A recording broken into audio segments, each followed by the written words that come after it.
All right, to come out, go on the road a couple times, come out of it 2-0.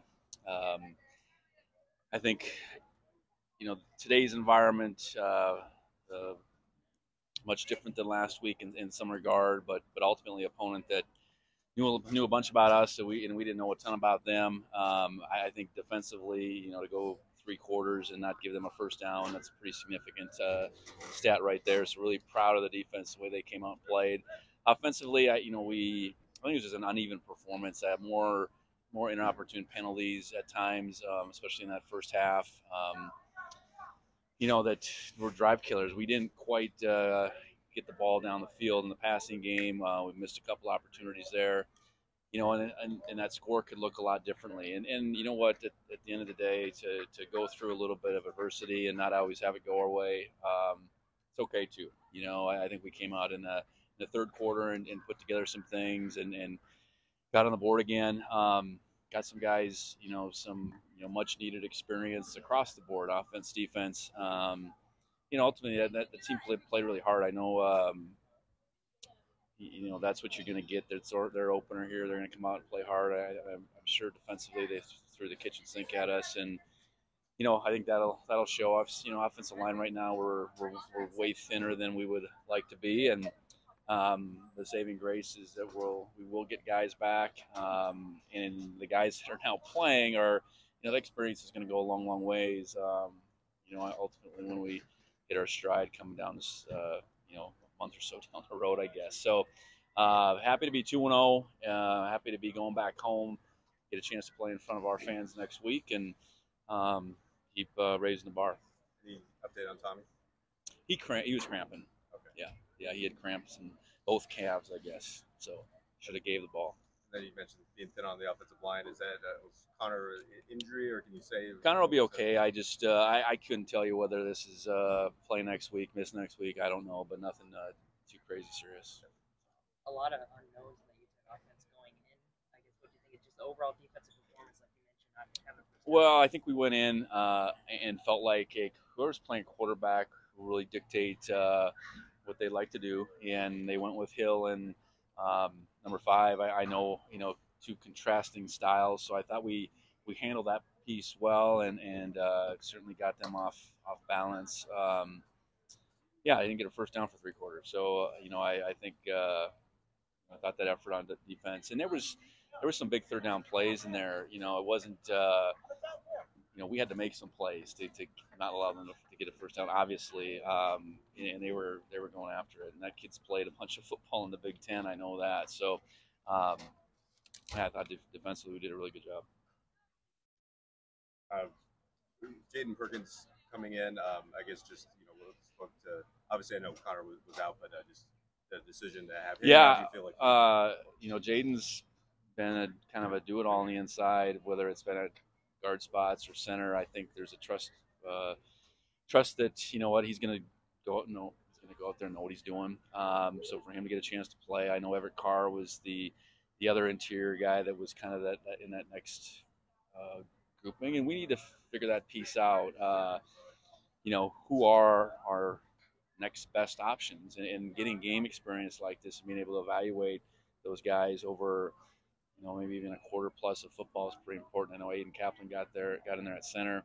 Ezekiel got a chance to get out there a little bit. So, I know when we started back in July, that offensive line depth looked a lot different, and that position group is really gotten hit hard. And you know what? There's got to be a next guy up mentality, and then what do we do? What can we do with those guys in the game? Is something that offensive staff is going to have to keep figuring out. I forget if you mentioned Burke. Anything about Burke's status? Messed up. Yeah, you know what? I hope Burke can get it going maybe next week. He's not that far off. He's had just recurring soft tissue that has been bugging him probably for a month now. And he went on the trip last week and could have been an emergency guy. We just chose not to bring him this week. Let him heal this week, and we'll see what his status is for next week. Scott, Trey, and Adam, and I guess Tommy taking up 3 times too. Kind of how those 3 kind of handled the rushing attack. I think My guess is we're going to look at the film and they hit some runs and they miss some runs. I just got a feeling that's the way it's going to look. And it was really good to see Jared White get in there. The game was still hanging in the balance a little bit. I thought Jared did a good job. I know Colson got a chance to get in there at the end.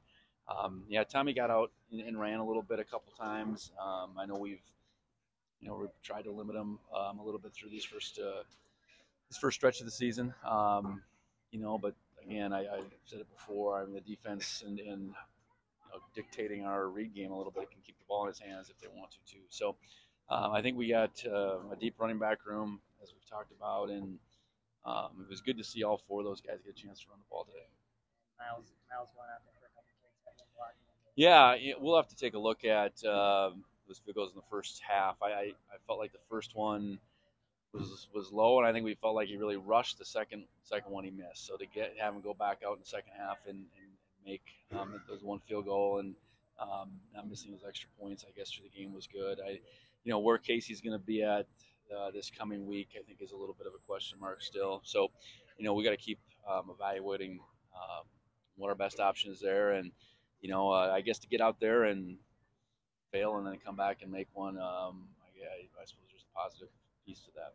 Passing game kind of started slow again, but it got going in the last 2 weeks. Yeah. I think the disappointing thing in that first half is we missed a couple opportunities downfield. In particular, the deep ball to Aiden is one that stands out to me. We gave up a sack down here in the red zone that kicked us out. I mean, those are the two plays that kind of come to mind. And then when you're not in the flow, you don't get as many opportunities. But to your point, I think we bounced back in the second half, and I think the plays Rohan Jones made, I think that's probably what in the passing game would stand out the most to me. I think we got the ball to Taco a couple times, and he made some plays. So, I would mixed bag, I would say, as far as the way the passing game looked, but it's going to have to be part of our arsenal, and I think we got a lot of capable guys, and to see Rowe probably in particular take that step forward tonight was really important. You mentioned Taco his return, a couple of big returns. Just how nice is that? Yeah, he can flip the field, and we had a good scheme set up, and it's not just him out there, but he's dangerous and he's reliable all at the same time. I think to have that combination, it's not like you're rolling the dice. I think at a minimum he's going to field the ball, he's going to make really good decisions, but then he's got a knack for getting in the open and making some yards. I don't know what his total was, but I think it was pretty significant as far as being able to flip the field in the punt return game today.